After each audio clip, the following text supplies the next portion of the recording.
Fantom at the time of this recording continues to see higher prices after managing to break above a key area of resistance above the 0.6487 and above the 20-day MA here on the 1 hour chart, flipping those key areas back into support. And at the time of this recording, we are now stuck within a key area of resistance that lies between the 0.6921 and the $0.75. And on today's video, I will be discussing an Elliot structure that is playing out to the upside, fully supporting a scenario that is suggesting a potential for more upside in the next coming hours. I will also be discussing what can play out in case we get rejected within this key area of resistance. So make sure that you stick around till the end of the video. And for those of you that might want to take a trade, you can check out BitGet, which is my go-to exchange. And you can see that on sign up, you can now claim a welcome pack of up to 6,200 USDT.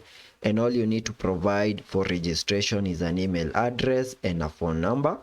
Getting back to the charts, I want to start the video by first giving you an Elliot structure that is playing out from the lows that we made on the 25th of October, where you can see that we saw a very nice bounce to the upside and we picked in this Elliot count 1. Then we saw a bit of a short-term pullback in an Elliot count 2, and I believe that this movement over here giving us a high above the $0.73 is an impulsive Elliot count 3, and there are chances that we now have a high in place for that Elliot count 3, and in the next coming hours we might see a bit of a short-term pullback in an Elliot count 4 before we can finally pick to the upside in an Elliot count 5.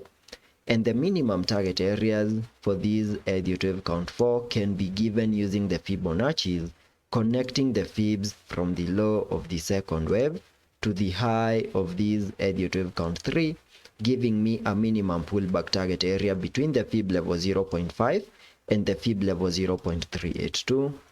and that is between the 0.6883 and the 0.6755, which is the area that I have marked here on the charts. So in case of any pullbacks in the next coming hours, this is the area that you need to watch out for. And the moment you fully maximize this area and continue holding within that area, there's a chance of another bounce back in an Elliot count 5, whose minimum target areas can be given by connecting the trend-based Fibonacci once more from the low of the first wave to the high of this Elliot count 1, then dragging the fibs to the high of that Elliot count 3, giving me a minimum target area at the fib level 0.618, and that is above the 0.6799, which is the minimum target area that we can expect that Elliot count 5 to hit.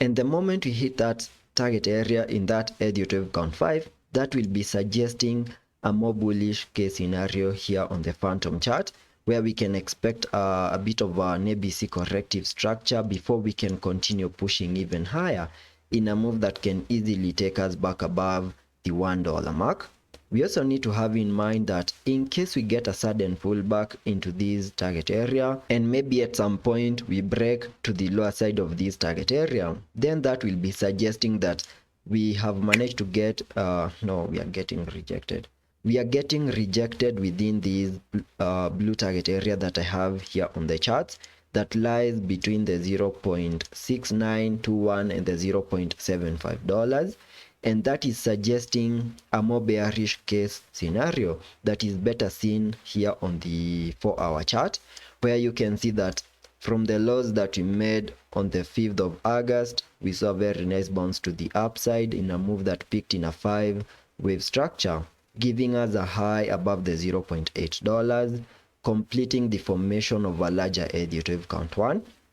And after we picked in that Elliot count 1, we started a bit of a short-term corrective structure in an Elliot count 2, whose minimum target areas were given by connecting the fibs from the low that we made on the 5th of August to the highs above the $0.8, giving me a minimum pullback target area between the fib level 0.5 and the fib level 0.618, and that is between the 0.5268 and the 0.4632, which is the area over here. And because of the corrective nature in Elliot wave count 2s, I have been expecting to see an ABC corrective structure play out, and there are chances that whatever we have on the charts is a wave A,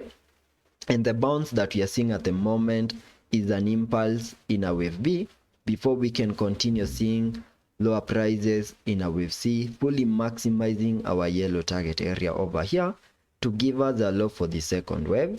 before we can finally bounce to the upside in an Elliot wave count 3.